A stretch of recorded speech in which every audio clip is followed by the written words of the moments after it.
County Historical Society. We're so pleased that all of you came out. We were really excited to do this program. This is a beautiful school. I've always loved it.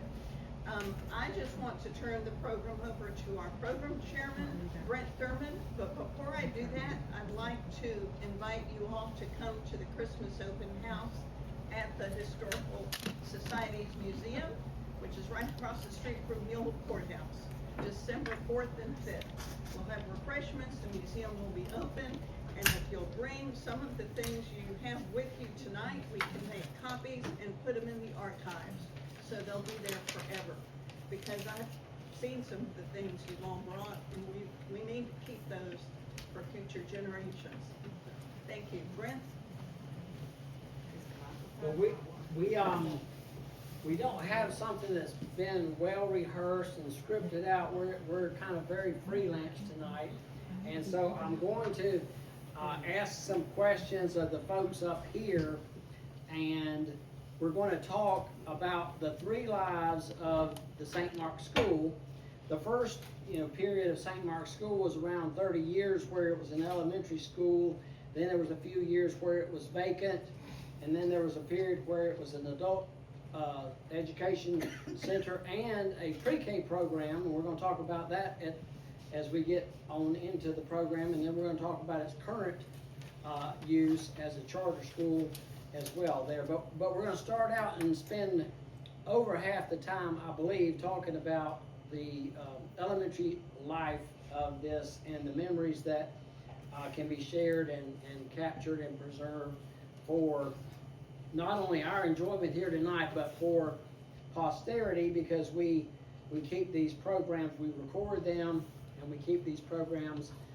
We're actually putting programs up on YouTube as well, so that people could look at them, from other parts of the world, even if they're not able to make it here or even make it by the museum. So the YouTube thing's a kind of a new thing, but I'm pretty excited about that.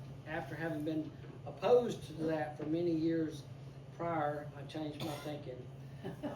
So, with that in mind, we're going to talk about this, and so I'm going to ask a question, and I'm just going to go along here and ask certain people if they would just share anything that they can remember about their experience here at St. Mark's School. So the very first question is, if you would tell us your name, Pam, and what time frame you attended the school here, and that'll be the first. Pam Lawhorn. I came here, I was born in 53, came here in 59 for the whole elementary years. There were 6 years here, first grade through 6th. And your maiden name was? I was a ward, Okay. St. Mark's. A lot of you know me. Okay, and then Angie, same question. I am Angie Parrish Williams, and I was here for the last years as an elementary school. I came to first grade in 1962 and left the 6th grade in 1967. And that was the year that the school closed. So you were in school in 67 here? Yes. But the 66, school, 66/67, and then right. the high school 67/67. Right. And so I'm not asking you about when you went to school here, because your part of the program was a little later, young fella. And so Miss Margaret, Yes. when were you a student here? And tell us your name. Yeah. And Margaret Roberts Bishop, born and raised here. Went to school in first grade, and all the way through 6th grade. And had to go to Crawfordville for the 7th grade. Any other things you need? Do you remember what year I'm not going to ask you how old you are, but what year did you go to I was born Crawfordville? in 1943. I'm still not going to ask you what age you were. So somebody else figure it out. Okay. All right, and then Mr. Allen. Alan Boykin, And here I thought I was the oldest one here. started here in the 3rd grade in 47. And- through and- 52. And so Winky and Mr. Thurman, are here mostly to talk about the later, time frame of the school. So if you'll just follow us along, we're gonna come right back to Pam with the next question. So Pam, is there anything that you remember about this building itself, you know, that whether you're talking about, the lighting, the smell you recall, or, you know, anything about this building, whether it was pleasant, whether it was scary, whether you know, have any memory of the building or the facility, the grounds itself?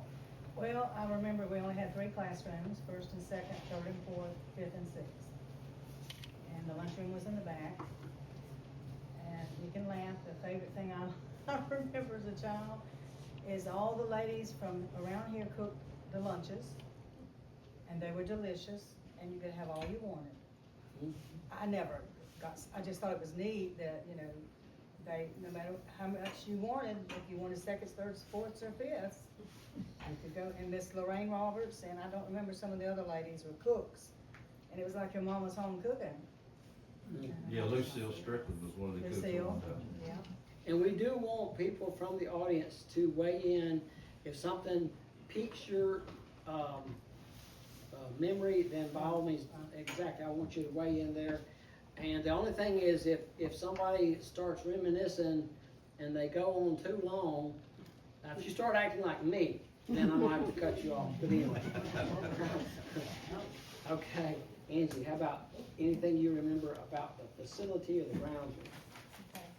I just want to say I'm jealous of your lunches. But we had good lunches too, but we had a lunch lady. And I don't know if I'm right, but I think it was Miss Lambert who drove the bus too. For a number of years, Miss Lambert was the lunch lady. Okay. Yes. And you had to clean your plate. I do remember that. And there were some people, including my mother, because my mother was employed here as a teacher aide in the last year of the school, when I was a 6th grader. The school board had designated a new position called teacher aide, and Mom was one of the first teacher aides. That's cool. And so she worked here with Mrs. Walker, and one of her duties was in the lunchroom.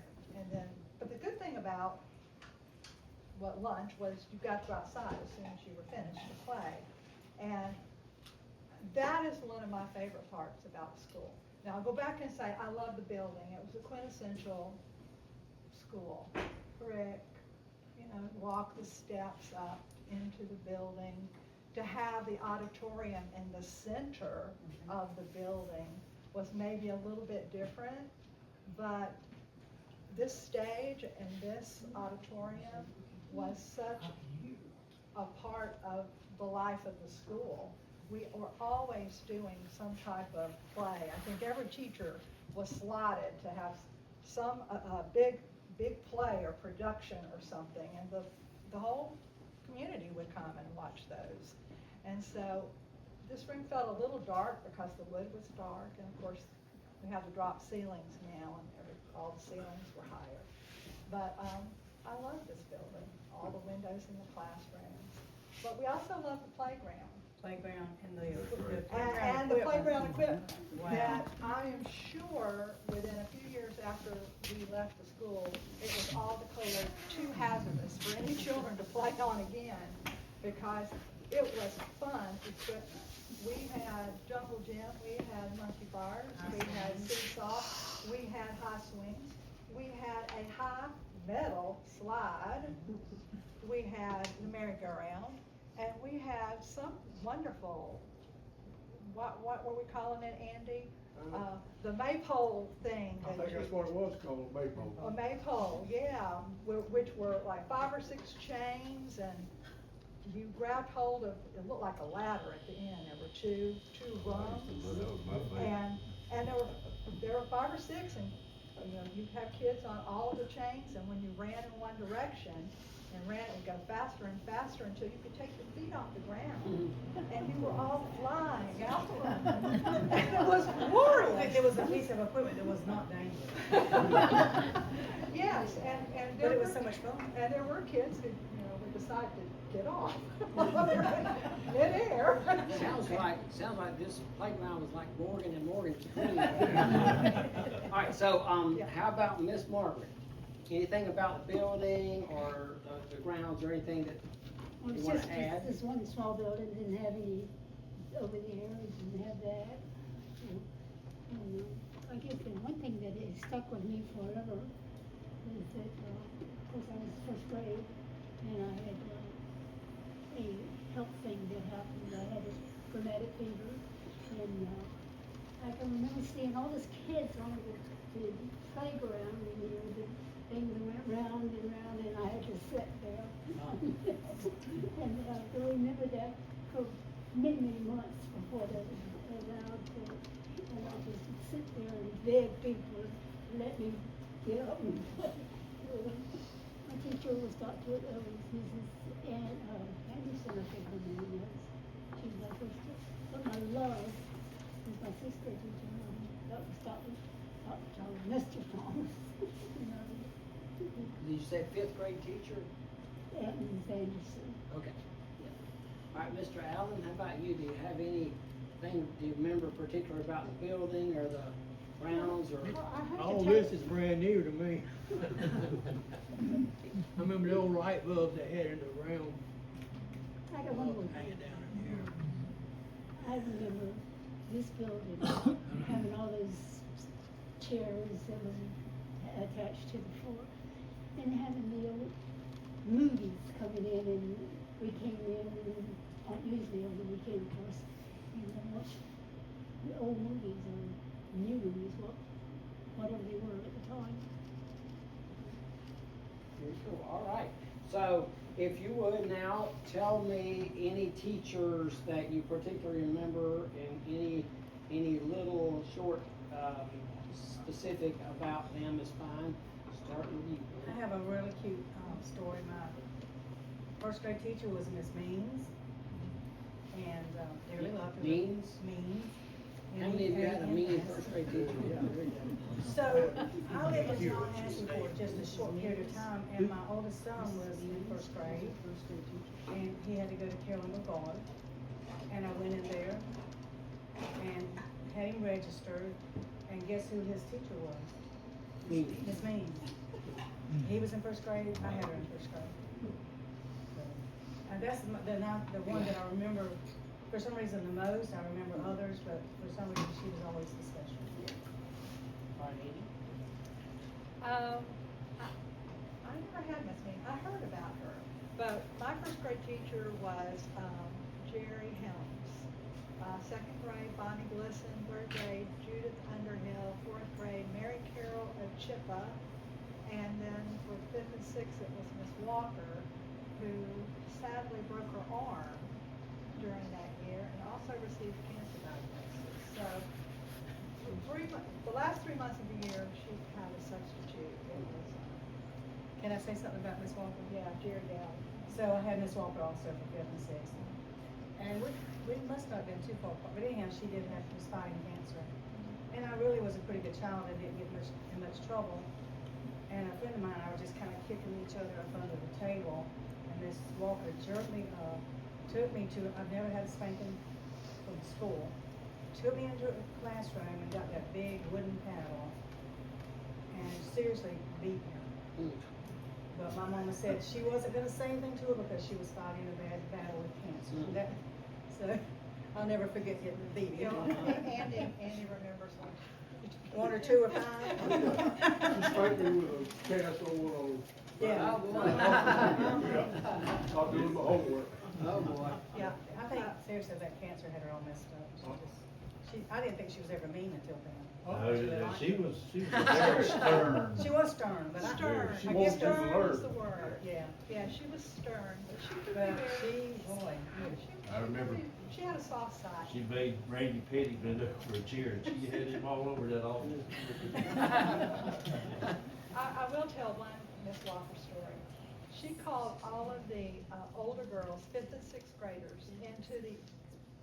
into this room and set us in the front row and proceeded to tell us how disappointed she was with one of us who had done an unspeakable thing in the girls' bathroom. Because a word had been written on the inside of one of the stalls that was so vulgar, she could not believe that any of us had done it, but she knew one of us had.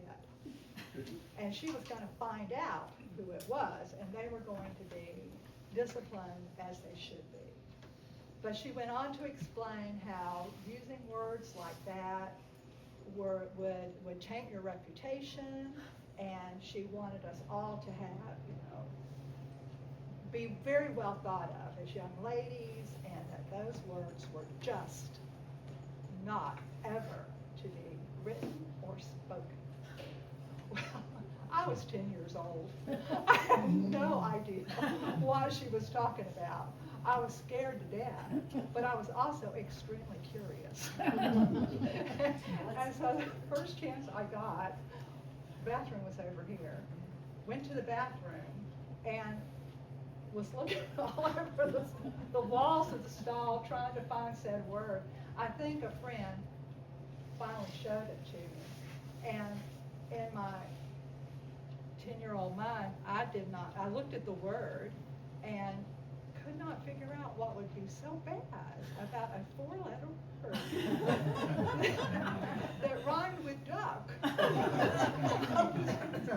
But that is my scariest memory. Somewhere along the way, that lesson got lost, because if y'all notice how often that word is used by a lot of you, anyway, a different subject. All right, Miss Margaret, how about any, well, teachers, right? That's what we're talking. So, do you have any teachers you remember here at the school? Of course, Mrs. Anderson, and of course, Mr. Thomas. And I can't remember the old lady.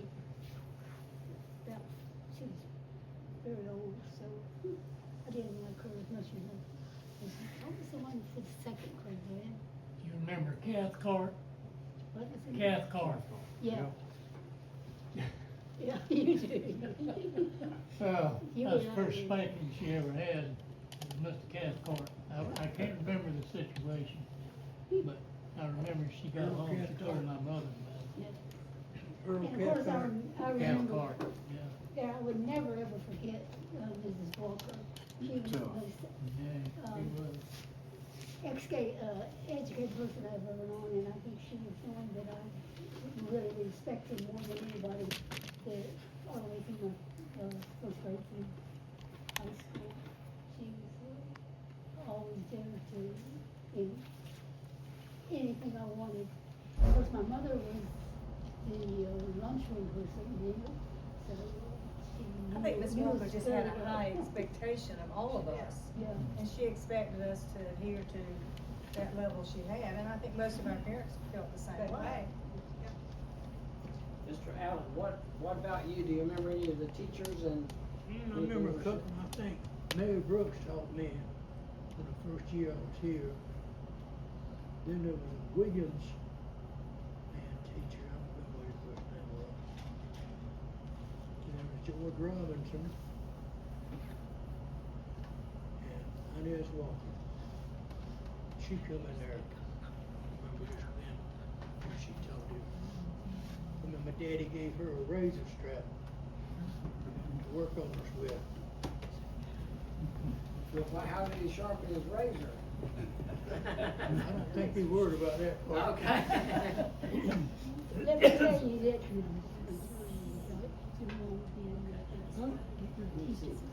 Do we have a wireless one, or is this the only one we have?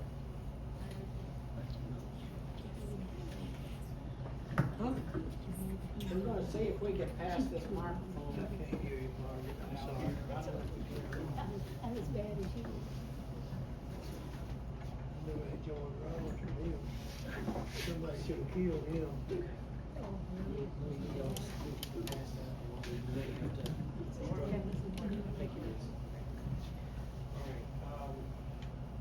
We've already talked a little bit about the lunches.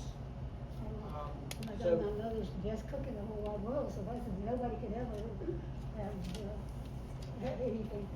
everybody loved my mom's cooking, everybody. And tell us her name again. It was Lorraine Roberts, Loraine Roberts. Say it into the microphone there for me. Lorraine, Put it closer. Loraine. Closer, closer.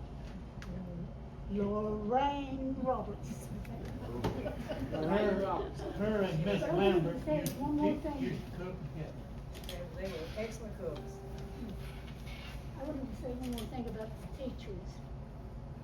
His mother was the one he would come in if the son. Tell her hold the mic up. Hold the mic. Hold the mic up. Okay, Mrs. Allen Boykin. It's your father, Mr. Shirley. Hold it real close, hold it real close. Y'all might have to put it. What did you say? I talked about your mother coming in here, She used to substitute, so. yeah. And just talk about a nice day. I might be wrong, but I sort of think that the Mrs. Brooks you're talking about might have taught school here before they built this school, when they had a one-room schoolhouse, because I remember seeing some of those names in some of the old records, when I was just nosing around over at the school board office. And of course, I had something interesting. My mother taught in the one-room schoolhouse here in St. Mark's in 1925, 26, 27, I think it was, somewhere in that period. and her mom, Eunice Green, yeah, her mom was a ward, and same as Pam's, my maiden older name. brother and my older sister, my only brother, my older sister was I've got a born while she question was too, if teaching you here. don't mind. Yep. It's been running through my mind. Do you know when this school was built? That's actually a very good question. So, and I probably should have started out. So this school apparently was built in 1938, and it lasted until about 67. So that was almost 30 years as an elementary school. It was vacant from 67 until 75, and we're going to talk about that a little bit with Mr. Harold Thurman in the middle there in a little while. And then it was used for adult education until about 89, I believe, and then it was vacant for a little while, and then it became a charter school, I believe, in 96. But you might have a better date. 99. 99, okay. So maybe 96 was when the charter schools were authorized statewide, and then ours was a couple, okay. So, very good question right there.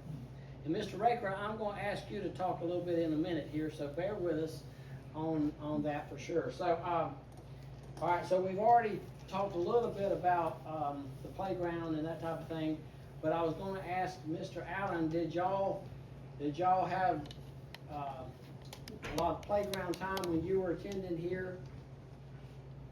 Did you have a lot of? I heard part of what'd you say? I can't hear. Well, I said, did y'all have a regular time to play on the playground when you Oh, were yeah, here? oh, yeah, oh, yeah. That was the best part of the day. Oh, recess. We've been playing football, softball, we were throwing the softballs on the roof because it would break the tile and slide off. And if they hadn't fixed it, there's a brick in this back corner back here where we chipped it out with a horseshoe stake. Why, I don't know. This used to be a wood floor. Yes. Yes.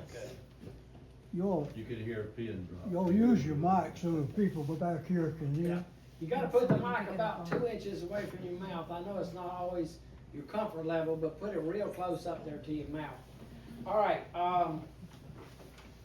so I wanted to see, and we can start with you and work back this way, Mr. Allen.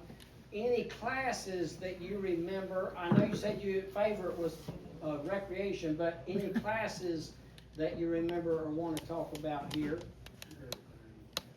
I don't remember anything special about classes other than playtime. Okay. All right. Go ahead, Miss Margaret. Any classes you remember? I particularly like Mrs. Walker. Put that microphone real close. there. Mrs. Walker, and she did mostly, mostly it wasn't history, English. Yeah, I mean, she was awesome. I mean, she was hard, but Yeah. you know you learned something when you had her as a teacher. Now, was Miss I Walker did. also the principal I here was at the time? Yeah. Yeah. Oh, I know something I forgot to tell. Okay. I think Mr. Altman was superintendent then. Altman, I think. Anyway, when they bring supplies over for the lunchroom, they always get, some of them get broken from the board to go out and unload them. You know, dried apples and prunes and so forth, you know. That was always one of the better times too. And what happened with those, broken things that was Well, we broken? get our belly full and we put the rest of it. Okay, okay. I thought that's where that was going. All right, let's bring that microphone back over here.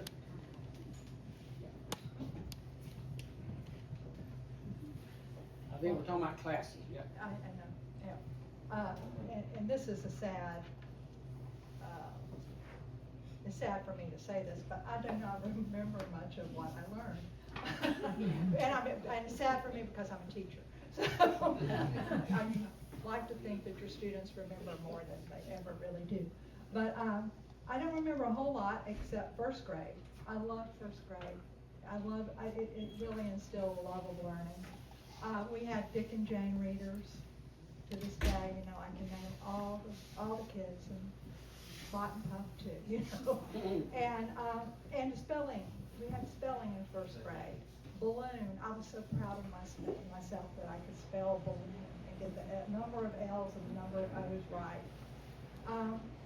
But the things that I remember about the classes, the preparation for a lot of the plays, certainly, and that was a big thing.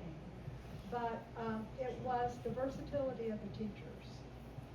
They taught all the subjects. There was no music teacher, there was no art teacher, there was no PE teacher. They had to do a little bit of all of it. Now, I think we did have a traveling music teacher toward the end, didn't we, Andy? Seems like. I think we did. She came in and she had an auto harp. Now, I never seen an auto harp played, and she played the auto harp and maybe the guitar. But, so the elementary teachers had to do a little bit of everything. They did music, they did art.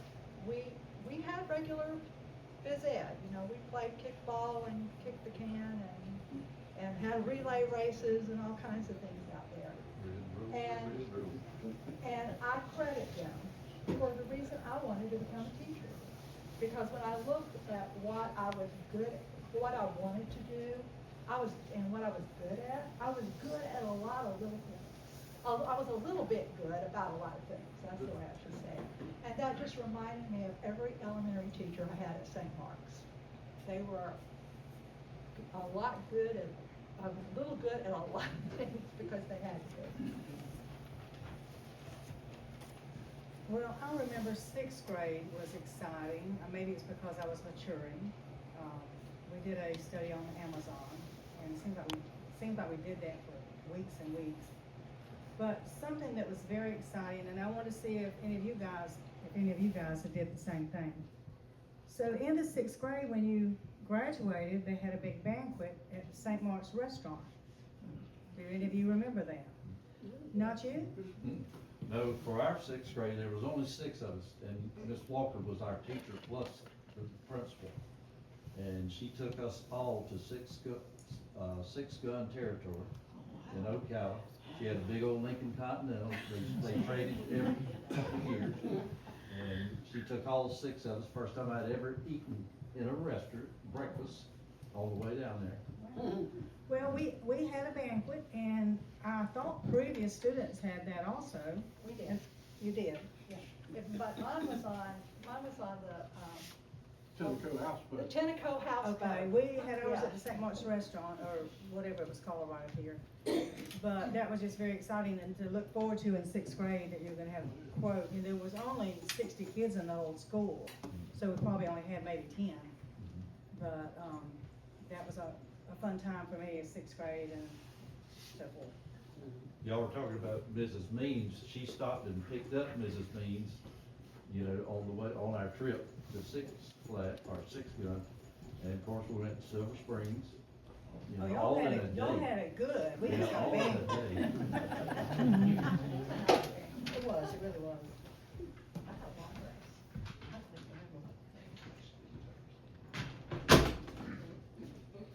Mr. Raker, would you come up here and just talk to us a little bit about, I'll something? be a little bit.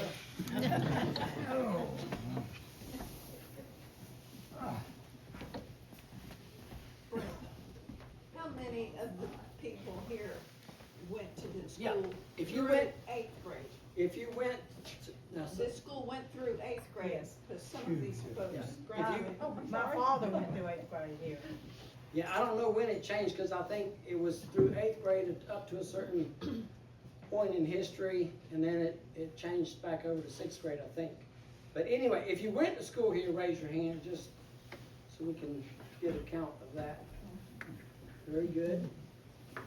Mr. Raker, if you would, just tell me some of that memories that you shared with me. Okay, I've shared, number one, can you hear back there? Yes. Good. I've shared with most of the people everything I was gonna say. Moved down here, my dad got a job in the shipyard. Not too many people even know, I mean, many of y'all know. There was a big shipyard over in Newport. They landed barges. My dad was a welder and a painter. In order to be able to work in that shipyard, you had to be married and have a family. To stay out, not stay out of, but be exempted from the draft. My dad had been out. At any rate, came over to enroll in St. Mark's Elementary School. Classrooms up back of those walls over there. Fourth grade, I started in fourth grade, and we had a room full of boys and girls. I shared a picture I had of my graduating class. Now that day they took the picture, I think there may have been one or two missing, absent. But there were 5 of us in our graduating class. At one time in the fourth grade, we had a room full. Shows you how the attrition back then. People went to work. They hit the 8th grade, they went to work. A lot of programs, our 6th, 7th, and 8th grade was in the back of that auditorium. Had a big wood stove back there. Our principal and our teacher was Mr. Ludlow Ashmore, from that Ashmore clan of young men that most of them went into education. Our principal, Ludlow, went on to get his doctorate from the University of Florida. Became president of 2 universities. One Pensacola College and one up in Georgia. He did quite well.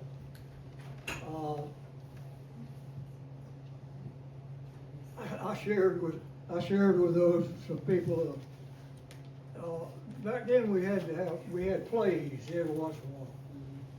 I was like other boys then, totally not in favor of having plays. Because bashful, embarrassed, all the things you go through. The teacher said, "You will be in the play." I was a palm tree. Back in the back, I remember the rep thing there had real palm, and I was holding. That was my spot back there. So I did, she got me on board.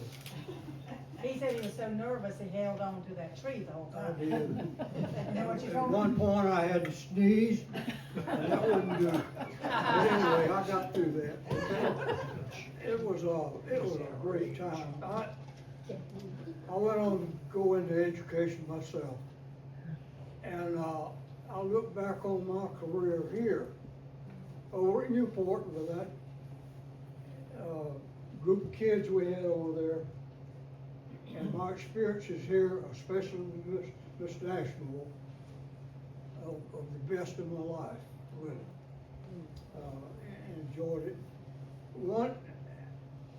The only incident or experience I would like to share with you was a highlight of my career here was the day that we had one boy. He was sort of a troublemaker. Well, he got in trouble.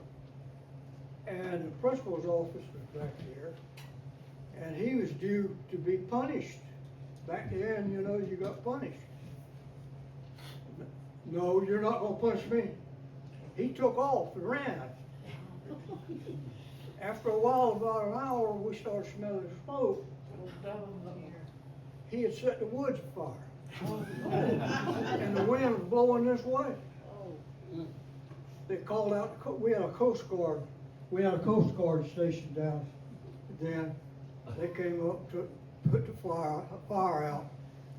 But, that was an experience, and we thought the place was gonna burn down, you know? But, good experiences, good education we got here, real good. And, I think fondly of it, and, it's good to see everybody, good to talk with you. My sister, Shirley Nelson, was high in she worked with I didn't mean high up, no, she was very active in the society here, along with Betty Green, and Shirley passed away a year or so ago, but she just loved this. That's all I've got to say. I've got another hour and a half. Tell us. I have an hour and a half dialogue. We'll just. We'll save that for next time, but tell us your name on the speaker there. Oh, yeah, I've got several names. One of my names is my dad's name, Davis. My name, Davis, is really a last name. Now, my middle name is a Corcoran. When I went to school here, I was LaQue, L-A-Q-U-E.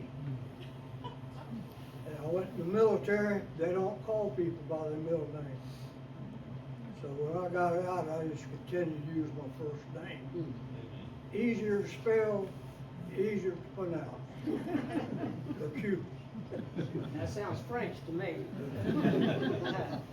I enjoyed being here. Thank you. So really quick, and I want to see who else, went through this too. Miss Townsend from Crawfordville, or a nurse from Crawfordville, Miss would Townsend. come here and give us shots every year. Yes. Did that happen to all you guys? Yes. Yep. Remember that? Yes. Okay, let me go up. So, my sister Diane, 2 years younger than me, Miss Townsend came in to give her a shot. She wasn't having any of it. She took off, we lived 3 houses down. She ran to the house and got under the bed, and Miss Townsend followed her right on over to the house, dug her out of the bed, brought her back and gave her a shot. So, do you want to say something? I just want to say, I was so happy the day that we stood in line here in the, sort of in the auditorium, they did up there in the entryway area, the nurses did. And when we got there, it wasn't a shot, it was the polio vaccine on a sugar cube. Yeah. And I was overjoyed. Everyone else was. See, I don't remember that, you know? This truly was a community school, and that's one of the things I hope we get conveyed in talking about all this. So I'm gonna go through one more time before we move to the next stage of the life of the school and get everyone to just tell us maybe some of your friends that you recall, and also tell us how you got to school. You could go whichever one you want first. So, as I said, I lived 3 houses down, came here 1st through 6th grade, walked to school every day. So in 7th grade, they bused us to Crawfordville, and I was ecstatic to ride a bus. Never had ridden one before.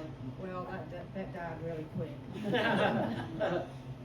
But my whole family's had lived here all our lives, and now I have no one here in St. Mark's except Joe Ward anymore. And so there's no reason to come to St. Mark's anymore to visit family or friends, because everybody's moved away or died, so. I rode the school bus too. My house wasn't in St. Mark's, it was up at 98. And my grandmother and all of her sisters and lived there, and brother, lived in all the houses there. The only house that wasn't family was Tommy Ward's. Yeah, I know what you're talking about. Yeah, yeah, but,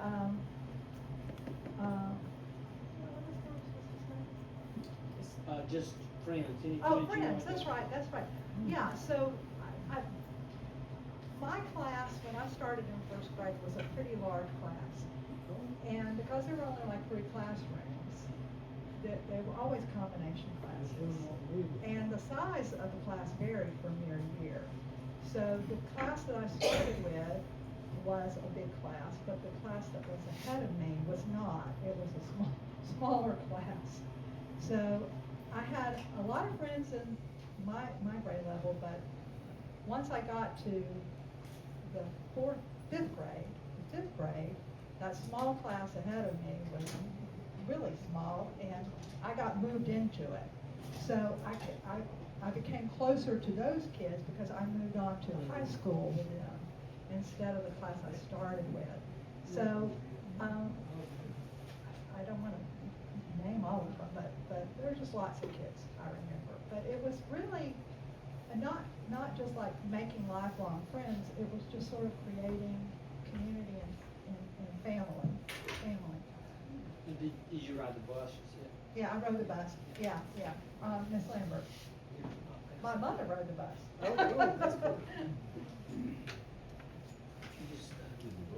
Just tell us your friends you want to recognize and then how you got to I school. don't think I picked anybody else up on. I just walked across the street, basically. Yeah. My dearest friend in my whole life was Lucy Strickland. And her father was the bus driver for St. Louis all over my life. And Lucy and I just did everything. And, still in Mr. What was his name down there? That down from y'all. Cotton. Anyway, he had a boat, and Lucy and I, we never asked him for his boat. We'd just go and get it. And we'd go around to the fort, and we'd spend the whole day up there and just enjoying it. Coming back, and it never, ever happened that we did not have vegetables. We had one for me and one for Lucy to take home. He was such a, but the other thing I really want to say, more than anything, is we never ever had to worry.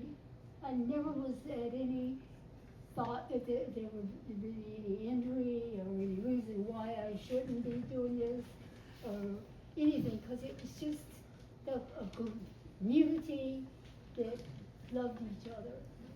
You know. Well, what do they say, it takes a village to raise a child? Yeah. In this area, that's the way it was. Yeah. If I got in trouble over at my friend's house, her mom They would want to respect me just as know. much as my mom would. Basically your friends. Huh? Your friends. Any friends you want to recognize, and also how you got here? Did you ride a bus and walk? You walk to school. About how we got to St. Mark's. How you got to school? Yeah. All right. We lived up the road here about a quarter mile maybe. We walked to school. That's what I got whipped about every day by one of the boys here. And it finally worked its way out. I don't know what else you want me to. Is there any friend you want to mention or acknowledge from school here? Any friends you want to mention? I don't know, most of them are gone now. Most of them are gone. Okay, we'll pass that microphone to Mr. Harold here. And in 1975, yeah. If, before you do that, I thought I might better tell one little story. Okay, go ahead. Little story. I was working with, can you hear me now? Yeah.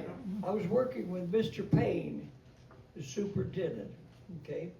The word got out that I was working and I was going to work on the school here at St. Mark's. and there was a very, very prominent citizen of Wakulla County, which I'll never tell who it is,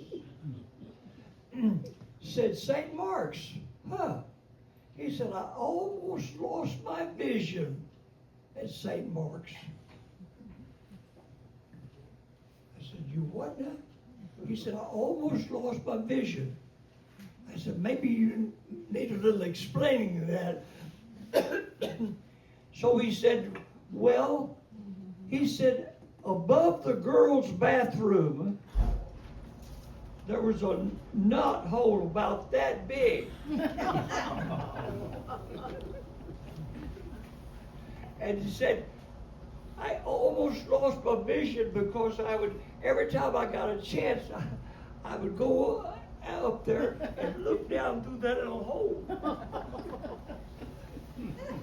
So anyway, I just wanted you to know that I would never commit any of these people here, these boys that are here, these young men. But that particular man will be forever secret. I want to tell y'all, this didn't happen. The lady lives in Wakulla, but it happened in Tallahassee. But she was working at a place as a young teenager and found out some man was doing that, and she took a coat hanger and straightened it out, and she gouged his eye, and he never did it again after that. Okay. Anyway, so Okay, yeah. tell us your name, and then tell us about how the adult school got started here. My name is Harold Thurman. Mr. Payne and I were real close. I was called the general supervisor. That was my title. And I was Mr. Payne's buddy. You know, Right in there. had all those things he could do, okay? But one day he called me into his office and he said, Harold, he said, I promised the people of Wakulla County and especially St. Mark's that I was going to do something with that school over there. He said, I'm going to I'll put you in charge of that. Wow, that's wonderful. I don't know what to do with it either. But anyway, I said, one of the titles I had was adult education director. Okay, so I had, I was planning on doing that, and so I heard about a school in Hillsborough County, a little elementary school that had been converted to an adult education center. And so I told him I need a couple of days off, so I went down to Hillsborough County and I saw this school, a small school much like this, and I observed everything about it, and also I got a copy of his application for a grant to make it into an adult center. Well, that worked out real good because as a result of that, I got a $129,000. That's a lot of money back in 1975. $129,000 and to renovate this school.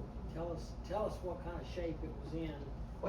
Tell us what kind of shape this was in after it had been vacant for about 18 years. So the first thing after I told him what I thought about doing, he said, well, go over and look at it and see what you think. So I drove up in the yard over here, and there was weeds yay high, and all the windows were broken, or at least they were cracked.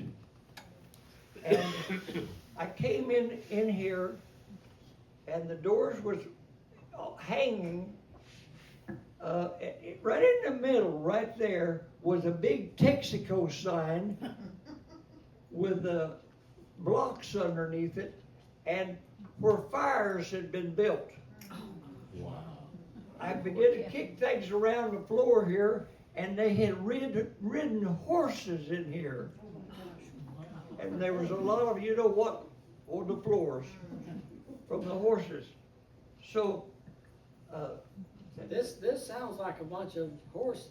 Okay, all right, so, just tell us, if you would, what was an average day like as far as adult students coming here? How did they get here?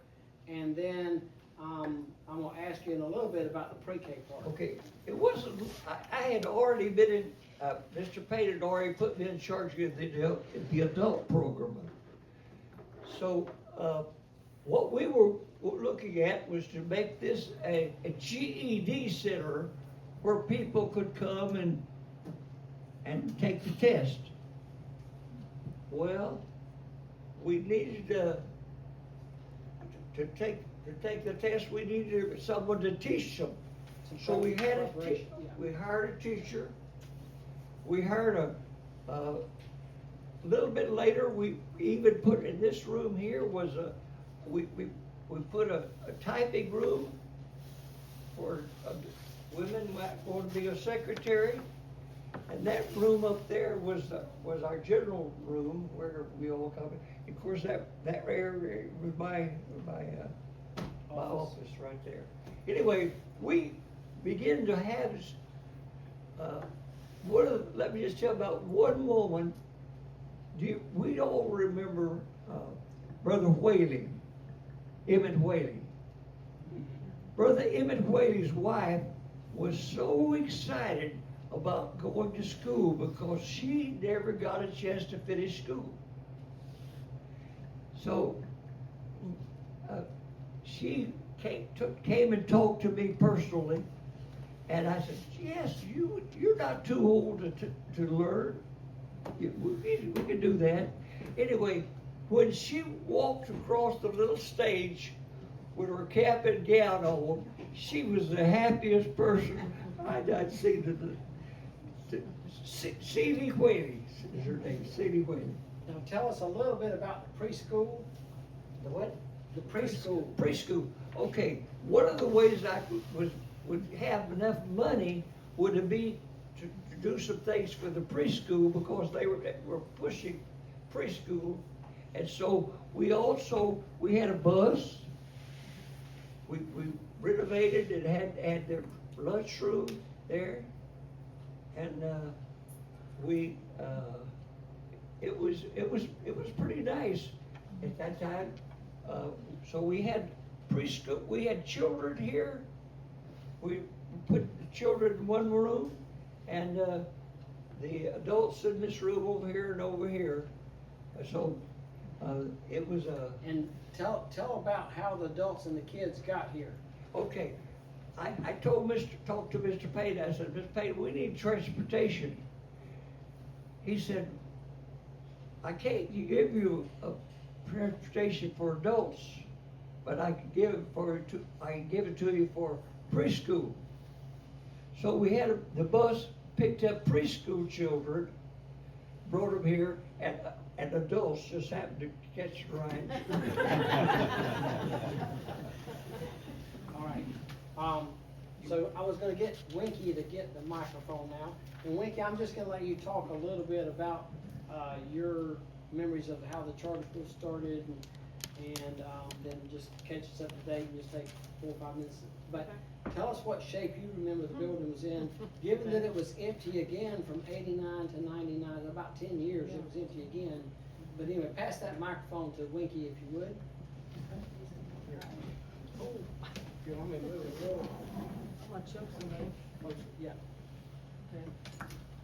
Hi, everybody. I've got to say that I'm probably one of the few here that's not related to everybody. Because, I'm a Yankee. I grew up in Connecticut. But God had another plan for my husband and I and our 3 boys and moved us to Sop Choppy, Florida.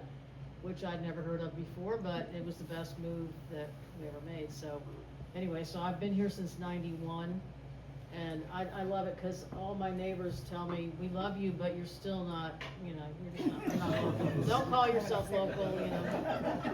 So anyway, I have a lot of stories about how much I love this area and the people that I met, and living in Sopchoppy. The house that we lived in was built in 1895, so a lot of you probably know the Rouse family and the Hardens and all those folks I got to be really close to because I was fascinated by the history of that house and that whole area that also that ended up being Lawhorn property too, Lawhorn Acres, we called it.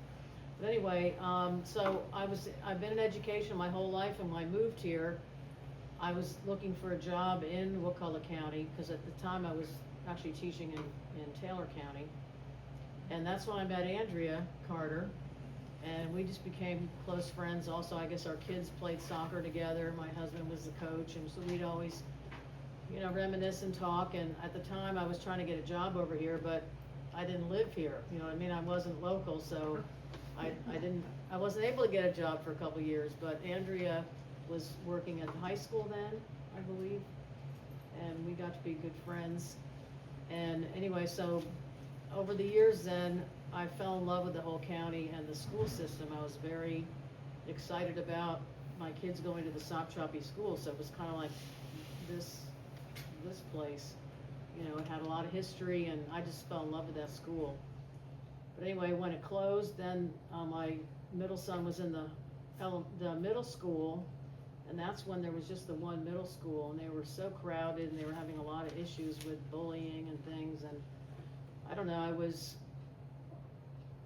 thinking about, I wonder what other alternatives there might be. You know, I felt kind of badly. I felt like the whole middle school concept of having, I don't know, 1,000 kids that were all, you know, growing up in the same, just having 6th and 7th and 8th graders all together in one building, all those hormones and all, it just seemed like a crazy setup. And I used to think about what it would have been like back in the day when it was K-8 or K-12, that you had more of a community school, and all the stories that I'm hearing about here, that the same things that you had first graders that got to know 6th graders, and you know, the 6th graders could learn how to be more nurturing to the younger ones sometimes, or get them out in the playground and show them what to do. So at the same time, the state of Florida was talking about starting charter schools. So this is crazy, but one night I had a dream that Andrea and I were going to start a charter school. Just out of the blue, I was like, oh. So I went to my soccer, went to soccer that evening, and I said, Andrea, you won't believe this, but I had a dream last night that you and I are going to start a charter school. And she said, oh, really? And we started joking about it, but we started looking into it. And the more I looked into it and talked with other people, other educators and parents, and I found there was a commonality. A lot of us were feeling like we'd love for our kids to be in a school that was more like a family, more like a community, especially since the Sopchoppy school, had closed down. And so we talked more about it, and I don't know how long that went on, but it seemed like every Saturday morning we'd meet at the library and people would be interested, and we'd talk about what it would entail to actually start a school. If we'd known at the time what it really meant to start a school, I don't know if we would have done it or not. It was kind of crazy, and it was tough that first year because there were so many pieces of that. Not to mention just dealing with the Department of Education all the time and all the regulations, but the things that we had to do, from the buses to the food service to just making everything work together. But as it turned out, that first year in '99, somehow we pulled it off. Andrea was the principal, I was the chairman of the board, and had a lot of people to support us. We had a really wonderful group of people that put in a lot of time and effort. Ann Thurman was here right now. And so many families just felt like this is something we can all get behind. We felt like we had a wonderful community, that our children would be able to stay in the same school for 8 years. They would be able to do just some other things that they might not be able to do in a larger school. So, I don't know, it was an incredible opportunity, and my my middle son Jesse was in the first 8th grade class, and my youngest son Tyler was in the first 7th grade class, and there were only a few, you know, in the class, maybe 5 or 6 graduated that year, so it was kind of the same thing Yeah. on the stage. But we did a lot of the kind of things that you're talking about, where we had plays. The kids were able to do a lot of field trips in the community. A lot of the kids had never even been to the beach, had never been in the water, didn't know anything about our beautiful, you know, county here and the history of it. So we were able to do a lot of things to connect the community with the school. And we did a lot of volunteer things. We gave the 8th graders, 6th, 7th, and 8th graders a lot of responsibilities, doing things around the school. So, how many children did we have that first year, Andrea? 53. 53. Which is about how many kids were at St. Mark's School in the We 50 had anywhere from something? 50 to 60, I Yeah. remember that, most every year, In 3 classes, in 3 classes. K through 2, 4 and 5, and 6 through 8. So we had the same multiple ages in the classrooms, which was a little bit challenging for the teachers. You know, like you said, the teachers had to know a lot more, but it was just nice to have that community and have the kids really engaged in being a part of this. And the building, when we got here, I remember it was a thrift shop for a while, in between when it was closed as the adult ed building. It was a thrift shop when we came in, and I just know there was a lot of scraping, cleaning. I don't think we had a lot of broken windows and things like that, but it definitely needed a big overhaul, and we had, all our parents were here, you know, for months getting it ready to go. So it was quite an accomplishment, and it was also, it's very heartening now to look back and see the number of children that have come through here. And what it ended up being, we just thought it would be open to anybody. Anybody that wants to come, be in a small school, you know, have opportunities to be in smaller classes. It ended up, after a few years, that we ended up attracting a lot of special needs kids that really children that needed small classrooms. They needed more attention. They were getting lost in the bigger schools. And so now I don't know the numbers, but I know at one time it was like maybe 25% of the kids were special needs. And I know just from parents that I've talked to over the years that said they put their children here because they wanted them to be with their siblings too. You know, you have 8th graders there with their 2nd graders, and the parents felt like they had more say in what was going on in the schools. And I think one of the biggest challenges we had in the beginning was we weren't trying to say that the Wakulla County schools were terrible. So that was kind of an issue, because a lot of people felt like, what are they doing over there? You know, what's wrong with us? Why are they trying to start a school without Wakulla County? But over the years, we really grew, and as a community with the Wakulla County schools, to be able to use some of their resources and vice versa. So I think it's just a great option. I'm a real believer in public schools, and I'm a believer in opportunities for other ways of teaching and learning. Very good. Well, I love the concept of community schools. You know, we have some records about one-room schoolhouses. We actually have kind of a recreated one-room schoolhouse set up in the old courthouse there across from our museum in one of those rooms there. Does any of the other folks here have any memory they want to share before we wrap up here tonight? What about Andrew? You have anything because you were involved in that first couple of years? It was so crazy. We ended up with about 165 students. We added a whole 4 new classrooms back there. And working with the city was wonderful, because the city let us use the school. They were delighted that we agreed to maintain it, so they didn't charge us any rent.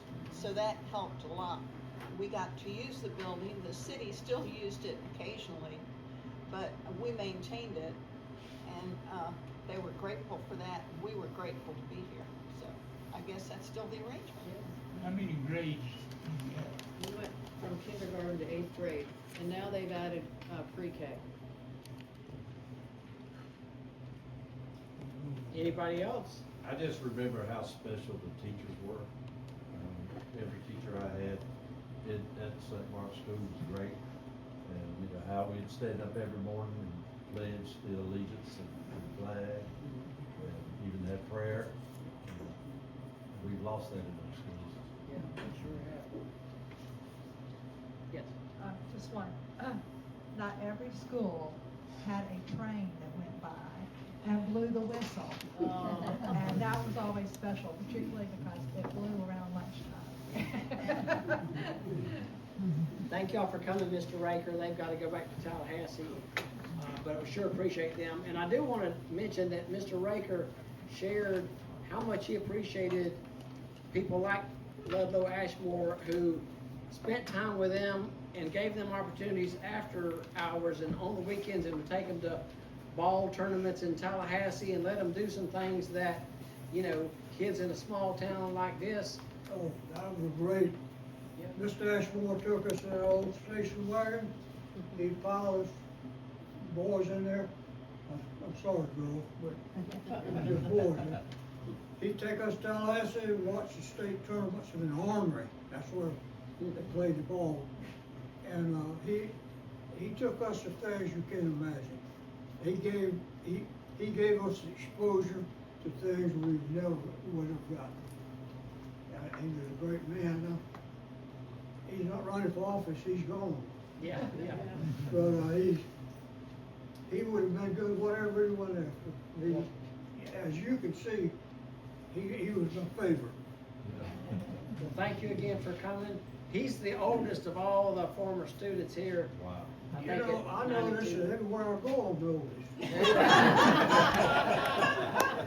You just keep doing that. Sometimes it is a numbing feeling to know that everywhere you go, you're the oldest in the room.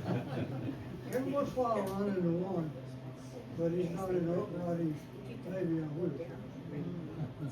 But, Well, good to see you. I enjoy it very much. And as I say, I wish you all a lot of luck with this, because it ain't coming back. And the people, the young people have got to get more interested in what y'all are doing. And I don't know what we do is good. I agree. Thank you. Thank you for recognizing that. And that's a good note for us to conclude on. With that said, everybody have a safe trip back. And don't forget your coat. I bet you won't forget your coat. Oh, you want to get a group picture? So if you're up here at the front, if you would stay, and Miss Rager, go ahead and pose in this picture real quick. She just wants to get a You want group us to picture. sit down or stand up? You want us to stand up or sit down?